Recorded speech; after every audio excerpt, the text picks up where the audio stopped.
Imagine sailing across a freezing ocean, no land in sight, no compass in your hand, only the stars above and your instincts to guide you. You're on a Viking longship, wind tearing at your sails, the crew rowing through mist and storm. And yet, you're not lost, not even close.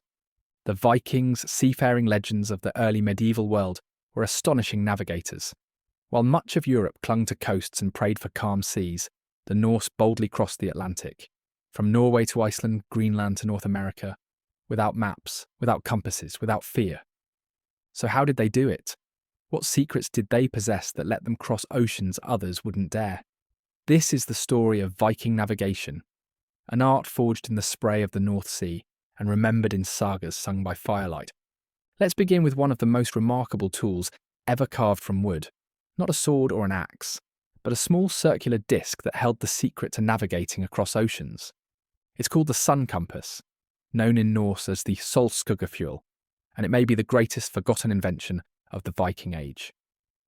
Now picture this, you're standing on the deck of a Viking longship, wind battering your cloak, waves crashing against the hull, and overhead, a bleak sunless sky. You have no map, no magnetic compass. It won't be invented in Europe for another 300 years. And yet you know exactly where you're going. How? You step to the centre of the ship and look down at the sun compass. It looks simple enough. A flat wooden disc about the size of a small plate. In the centre, a gnomon, a vertical stick, stands tall. As the sun crosses the sky, this gnomon casts a shadow onto the surface of the disc.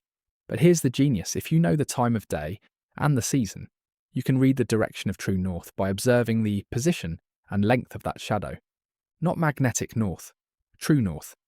This alone would have put the Vikings miles, literally, ahead of most other seafaring cultures in medieval Europe, who often hugged the coast, never daring to venture into open ocean. But the Norse? They were sailing into the unknown. Now here's where things get even more interesting. In 1948, archaeologists digging in Greenland at a former Norse settlement uncovered a curious wooden artifact. It was round. It had a shallow groove in the shape of a figure 8, and it bore a central hole, just the right size for a gnomon. It became known as the Untook Disc, and many scholars believe it is physical evidence of a Viking sun compass. Sure, it's broken. Only half survives, but the geometry of the grooves and the wear patterns strongly support the theory. When tested under reconstructed lighting conditions, it worked.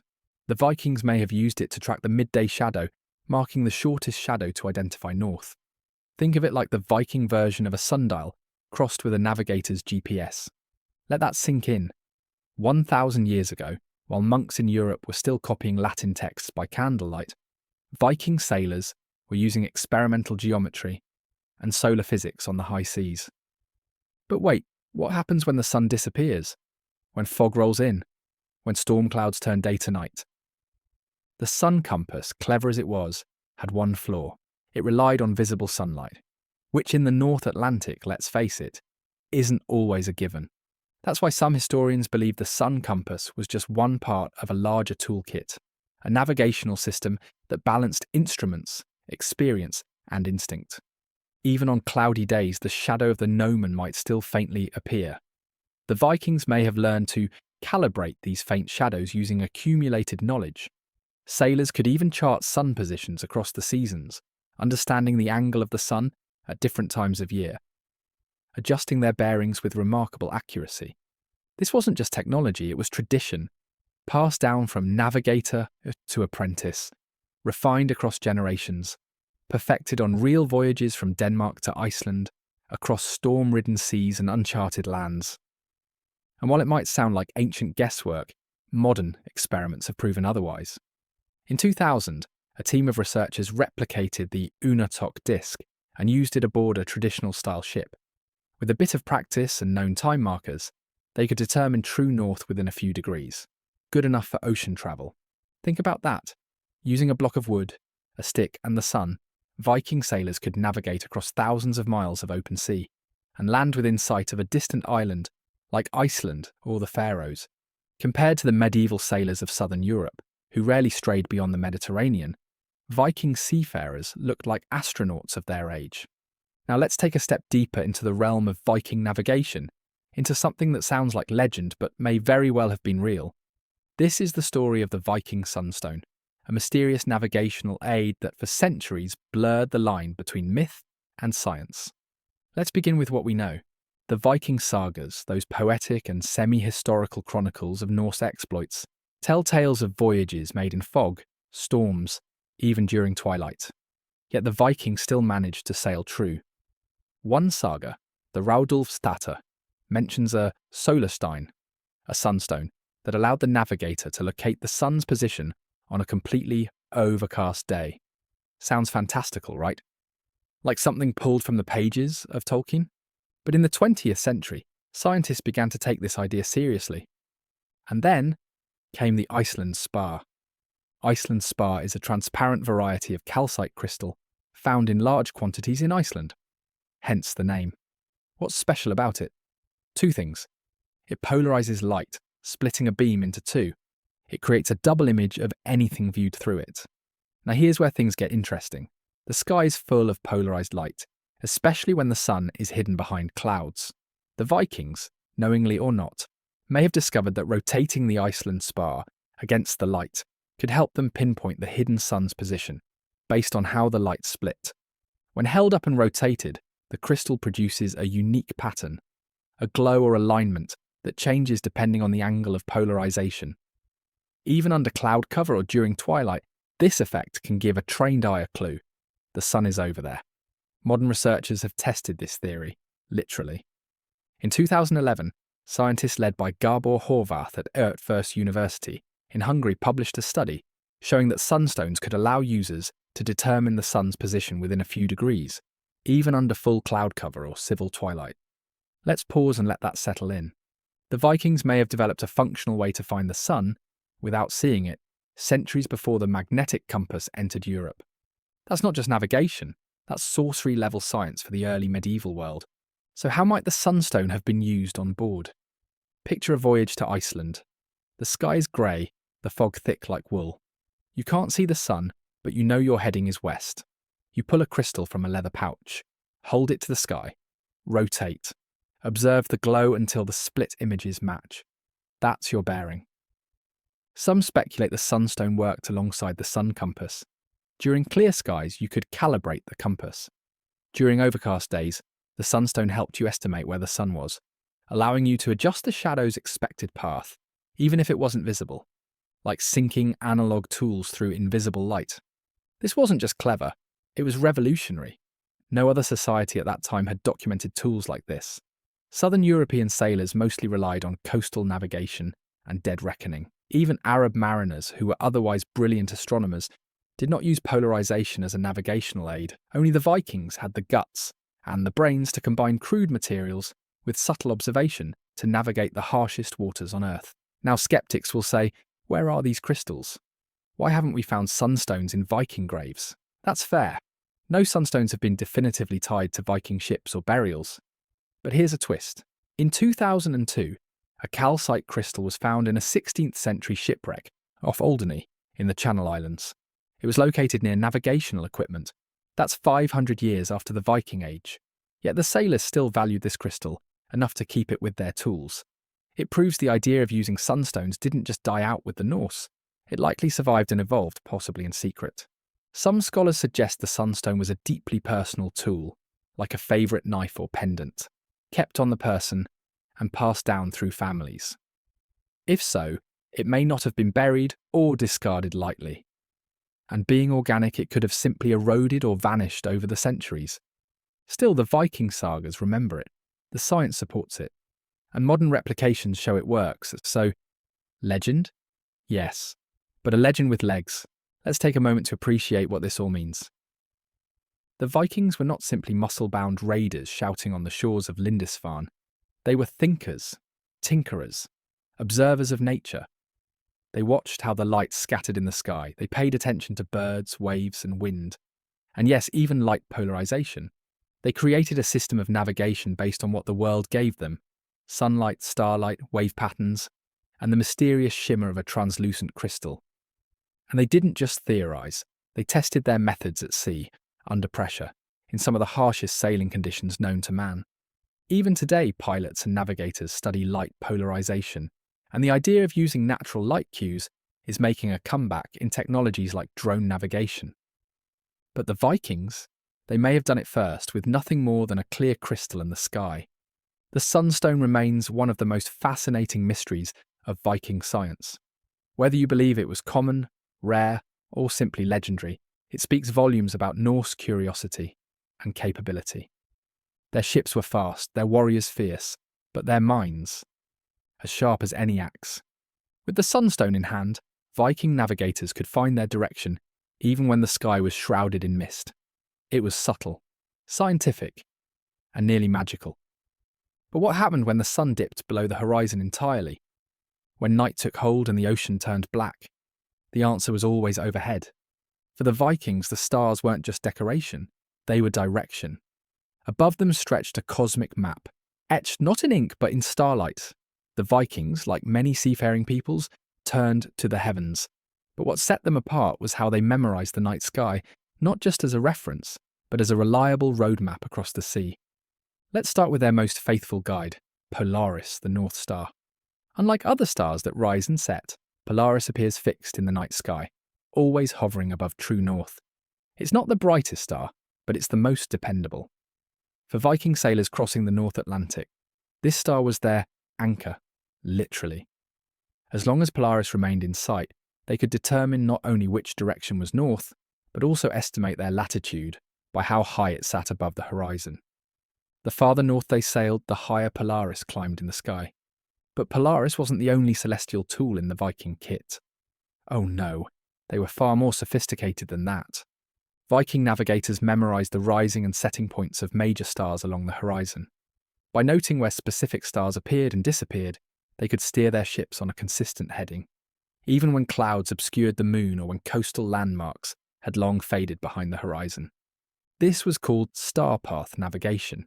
You didn't need to know the names of constellations, though they likely recognized a few. What mattered was the angle at which a particular star rose, or set. For example, if a sailor knew that a bright star rose just a handspan south of east, he could use that to confirm his heading during a night crossing. These weren't just observations, they were traditions, passed from helmsman to apprentice, likely reinforced through stories, poems, and practical experience. The sky wasn't just a ceiling, it was a classroom. Remember, the Vikings didn't have star charts, compasses, or sextants. Everything they needed had to be stored in the mind. That meant training, repetition, and constant practice. A Viking navigator might spend decades at sea, building an internal catalogue of the night sky from different latitudes and seasons. They would know how the constellations shifted with the months, how some stars dipped low in summer but stood tall in winter. It was a living map, dynamic, detailed, and deeply personal. Other medieval societies, especially in Europe, lagged behind in this regard. Coastal pilots around the Mediterranean stuck close to land. The early Anglo-Saxons barely ventured from estuaries. Even when Arab and Chinese cultures began documenting astronomy in written form, the Norse were out there sailing by it. They may not have left us star charts, but they left us stories, and their voyages speak for themselves. Consider this: a Viking ship at night, somewhere in the North Atlantic. The sails are drawn. The stars begin to appear one by one. The navigator watches the horizon, not just for land, but for the star he expects to rise next. When it appears, he adjusts the tiller. Maybe just a little, maybe by a lot. That star will guide them west toward Greenland, or south to the British Isles. Even without Polaris, there were fallback stars. Navigators tracked the arc of the Milky Way, noticed the positions of seasonal constellations like Ursa Major or Orion. They had redundancies, using overlapping cues in case one failed. This wasn't guesswork. It was a skill, and like all skills, it was sharpened through generations. So why was celestial navigation so important? Because the open sea is unforgiving. No landmarks, no rescue.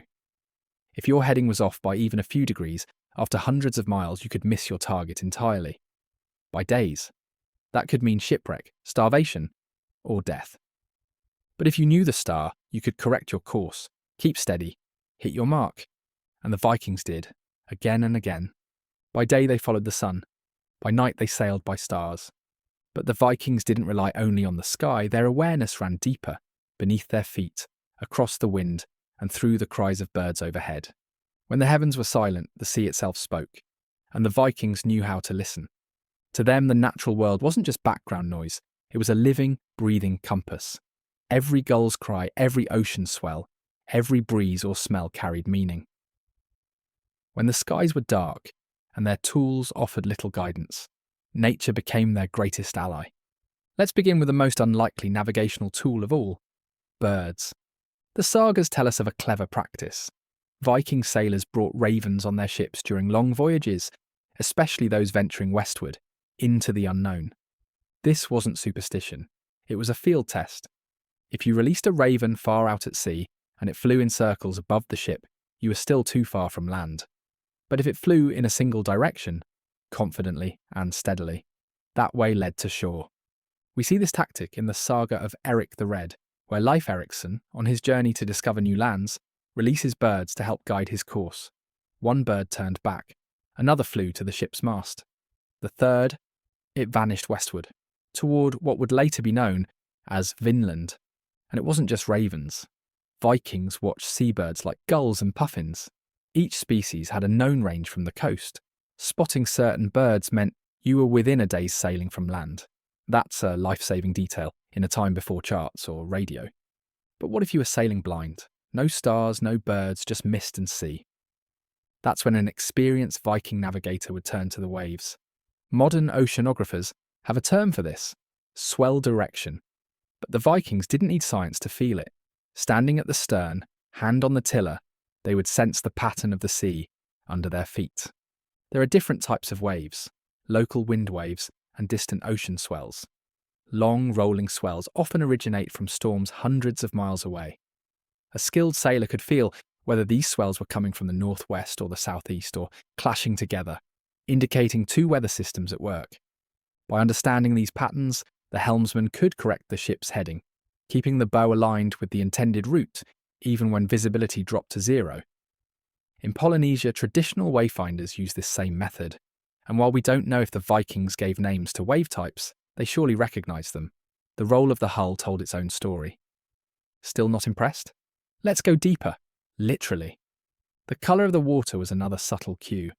As you approached shore, the deep blue of the open ocean shifted to a greenish or brown tint from shallower waters and sediment. In the icy north, melting glaciers could turn the water a milky turquoise from silt. Temperature, too, could be felt. Cold water surging from Arctic currents meant you were drifting north. Warm, brackish tides suggested proximity to river mouths. And believe it or not, Vikings may have even used smell. Land has a scent. Forests release earthy odours. Shorelines carry hints of seaweed, peat, even animals. When the wind shifted just right, it brought these aromas far out to sea. An experienced sailor might sniff the air and say, "We're close." It's not magic, it's attention. Every sensation mattered. All of this, the birds, the waves, the water, was part of a deeply intuitive navigational system. One that couldn't be written down or taught in a classroom. It had to be learned through experience, tested in storms, and sharpened through risk. Young Viking helmsmen didn't just practice rowing, they learned to watch, to feel, to listen. This was mentorship, not measurement. It also meant every crew member had a role to play. One might keep an eye on seabirds, another would scan the water's hue. The helmsman kept his hand on the tiller and his mind on the wind. Navigation wasn't an individual act, it was a shared awareness. Let's compare this to other societies of the same era. In medieval France or England, sailors rarely strayed far from the coast. Most stuck to short hops between ports, sightline to sightline. If they lost visibility, they anchored and waited. The Vikings, they leaned into the unknown. They were explorers not just because they were bold, but because they developed a natural fluency with the environment. They didn't fear the elements, they read them, and that skill made all the difference. Imagine being in the middle of the North Atlantic. No compass, no map, no sun or stars. Just the smell of salt, the ripple of waves, the flap of a bird's wings. And a lifetime of knowledge that tells you, keep going west. That's not luck, that's mastery. The Vikings didn't just survive the sea, they understood it, better than any society of their time. But not every Viking tool was carved from wood or forged in iron. Some of their most powerful navigational instruments weren't held in the hands, but remembered in the mind. They were songs, verses, rhymed directions passed from sailor to sailor like sacred scripts. These were the route poems, the oral maps of the Viking world. Before printed maps and sea charts, navigation had to be taught, not drawn. The Viking world relied on memory, and in that memory lived an entire geography. When you travelled from Norway to the Faroes or from Denmark to Dublin, you didn't check coordinates. You recited a story. A verbal breadcrumb trail made of coastline descriptions, sailing times, island silhouettes, and even smells. Imagine a helmsman chanting as he sails. Sail 3 days west past a whale-shaped rock where seabirds cry and kelp flows thick. Then turn your prow where sun sets low and landfall comes at sky's dark cliffs.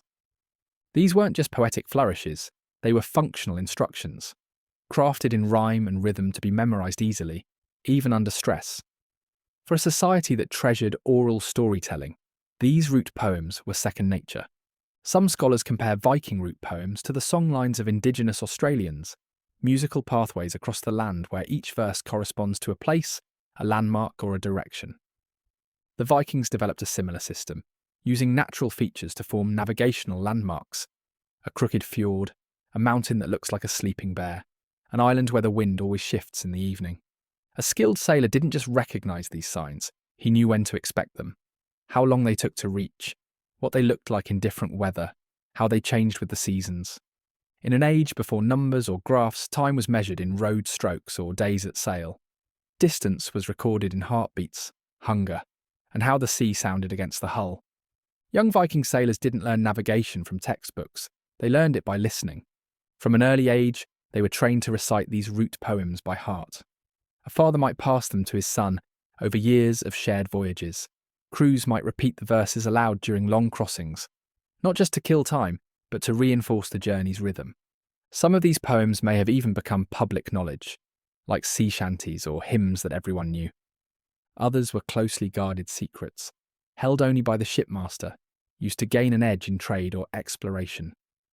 In a world where new land meant new wealth, knowing the fastest or safest route across the sea could be a matter of life or death. Now compare this to the navigational systems of other medieval cultures. In the Mediterranean, sailors often relied on port-to-land charts, maps showing coastal landmarks and compass lines. These became widespread only in the 13th century. Meanwhile, the Anglo-Saxons and Franks rarely left the coast, and even when they did, their journeys were short, their routes limited. The Vikings, they had no parchment or ink on the open sea, but they had verse, and verse once memorized could not be lost to water, fire, or time. That made it far more resilient than any ink on paper.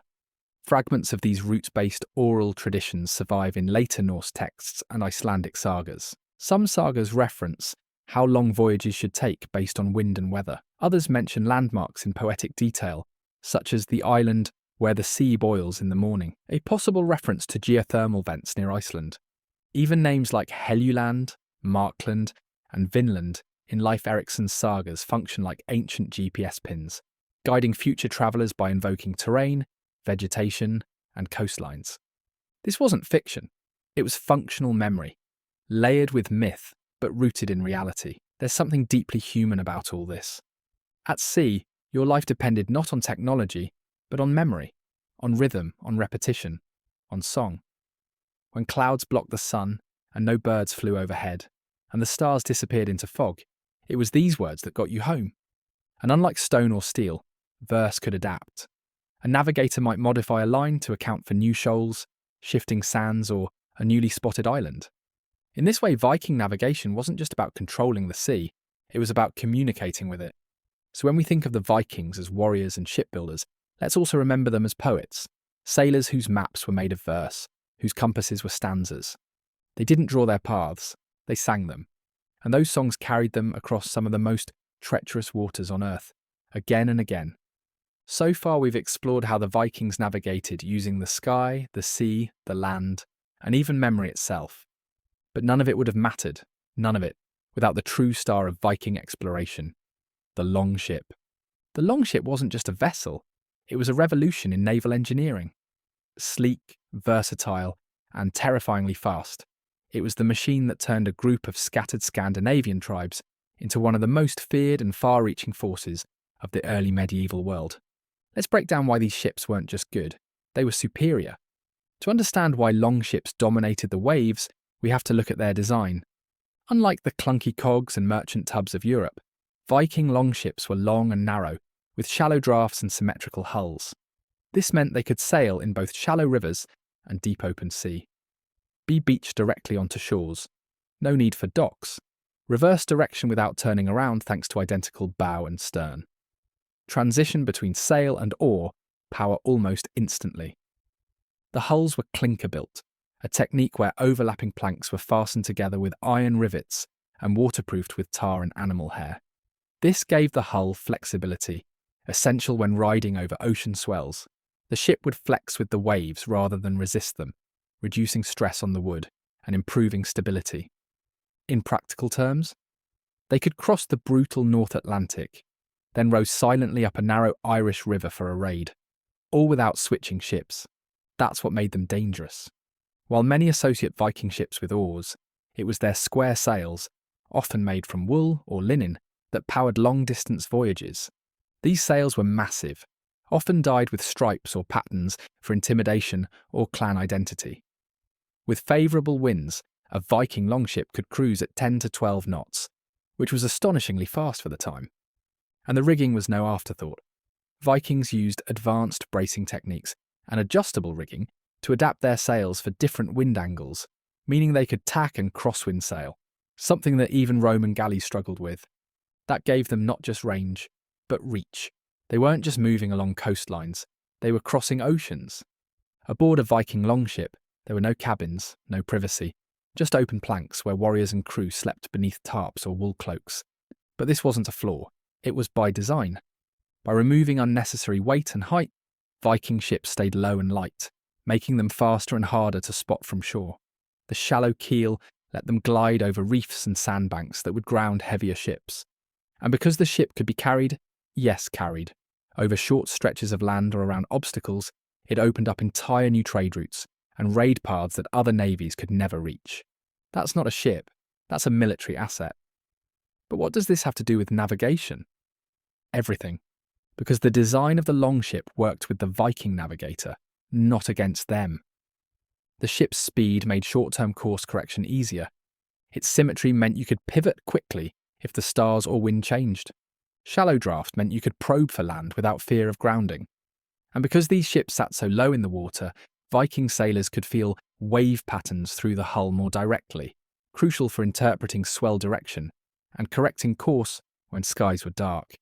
Even steering was precise. Viking ships used a steering oar mounted on the right-hand side, the starboard side, a word we still use today. The helmsman had intimate control over heading, even in tight river bends or stormy seas. This wasn't brute force, this was elegance. Let's zoom out. In 9th century Europe, most naval powers were still using bulky, slow merchant ships or short-range coastal boats. These were fine for hopping between ports, but totally inadequate for crossing oceans or navigating inland rivers. Meanwhile, Viking longships were rowing up the Seine River to attack Paris, crossing the North Sea to raid the British Isles, sailing beyond Greenland to set foot in North America. All with no compass, no charts, just a ship, the sky and the sea. Other navies feared bad weather, but the Vikings? They harnessed it. Viking longships became the symbol of Norse culture not just because they were effective, but because they made everything else possible. Raiding, trading, settling, exploring, none of it happens without these ships. And because they were fast and mobile, Viking navigators could adapt routes on the fly, take advantage of weather, avoid ambushes, and land on virtually any coast. Even centuries later, when Viking power declined, the longship lived on. Its influence can be seen in later Scandinavian boats, English naval design, and even modern yacht hulls that still borrow elements of the clinker method.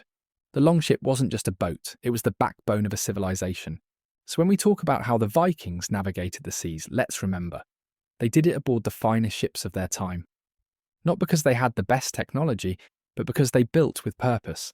They understood the sea, and they built ships that listened to it.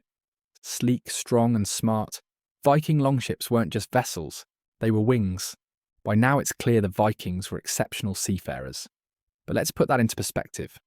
What were other medieval societies doing while Norse explorers were crossing oceans, navigating by sunstones and star paths, and steering longships into uncharted waters? The short answer? Not much, at least not compared to the Norse. Let's compare. Start with Western Europe. Frankish kingdoms, the Anglo-Saxons, the Carolingian Empire. For the most part, their maritime activity was timid. They stuck to the coast. Why? Because they had to. Their ships were often bulky and slow, with deep keels that couldn't sail close to shore or navigate shallow rivers. They relied heavily on coastal landmarks. If those disappeared in fog, they were lost. Navigation was reactive, not proactive. Bad weather meant anchoring or turning back, not pressing on. There was no widespread use of sun compasses. No oral route poems passed down for generations. No star path training. The sea was seen as a barrier, not a highway. The result? Most maritime journeys in early medieval Europe were short, seasonal, and danger-sensitive. Compare that to Viking expeditions that crossed hundreds, even thousands, of miles of open sea. Now, it's worth noting, the magnetic compass didn't arrive in Europe until the 12th century, long after the height of Viking exploration. Even then, it was met with skepticism.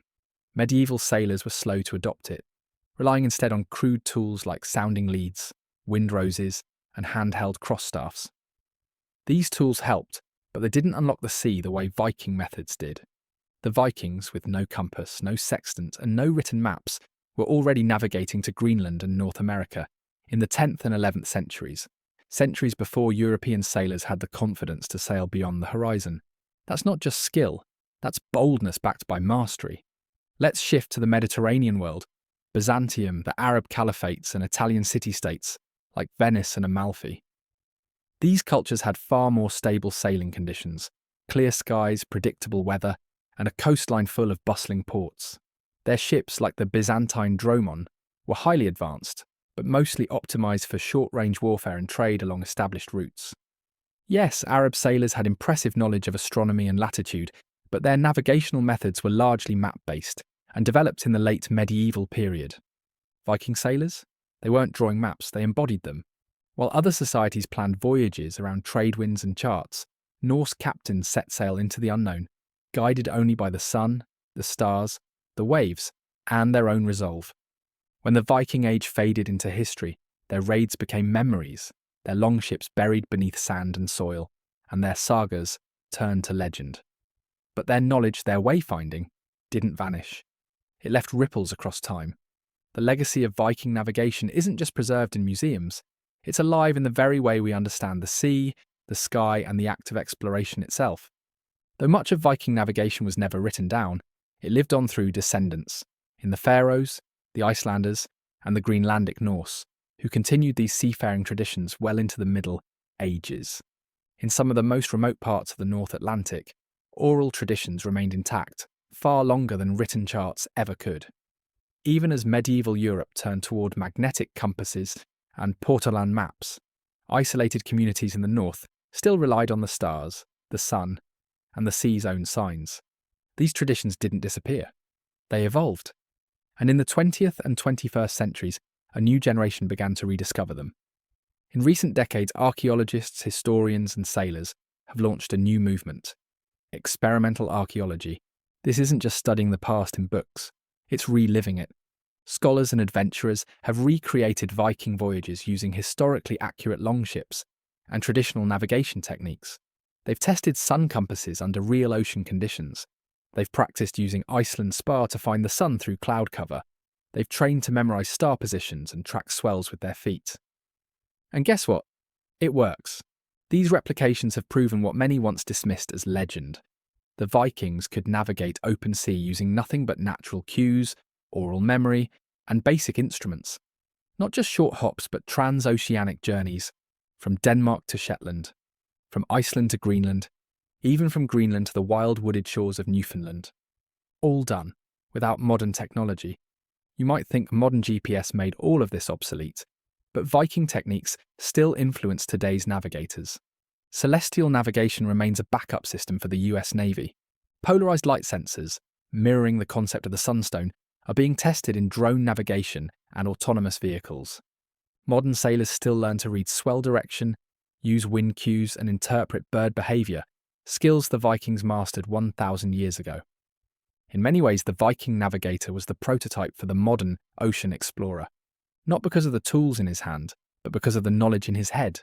More than anything, Viking navigation reminds us of something ancient and profound, that the world was once vast and mysterious, and still people set sail into it. No maps, no guarantees, just courage, curiosity, and the skill to read nature like a scroll. Viking navigation wasn't about domination, it was about connection. They connected islands, they connected cultures, they connected the known with the unknown, and built a maritime network that spanned from Russia to North America. Their journeys weren't just about where they went, they were about how they got there. In a world that feared the ocean, the Vikings embraced it. They followed sun shadows, they listened to the waves, they sang their directions and saw paths where others saw danger. And that spirit, that boldness, it didn't vanish, it became legend, the legacy of wind, wood, water, and will. So what have we uncovered? The Vikings were more than just axe-wielding raiders and saga-spinning storytellers. They were navigators, masters of their environment in a way few cultures could ever match. They sailed by sun compasses, found the hidden light with sunstones, read the stars like familiar faces, and listened to the language of waves and birds. They memorized routes in rhyme, whispered to one another across generations in poems of direction and distance. And they built longships, not just to carry them, but to partner with the sea. When other medieval societies feared open water, the Vikings carved paths across it. When the known world ended at the horizon, they pushed past it. And they did it all without compasses, without maps, without second chances. Their methods were intuitive, daring, and poetic, a blend of science and soul. And the legacy they left behind, it still shapes how we explore the world today. If this journey into Viking navigation stirred something in you, whether it was awe, curiosity, or just the thrill of the unknown, then we invite you to take one more small voyage. Like this video to show your support. Subscribe to the channel for more deep dives into Viking life, history, and innovation. And don't forget to ring the bell so you never miss a new adventure. Now, we'd love to hear from you in the comments. What part of Viking navigation amazed you the most? Do you think you could have found your way using the sun and stars alone? Or maybe you'd like us to explore how Viking explorers made it all the way to North America? Let us know, we read every comment. Until next time, may your sails be full, your stars be bright, and your course stay true.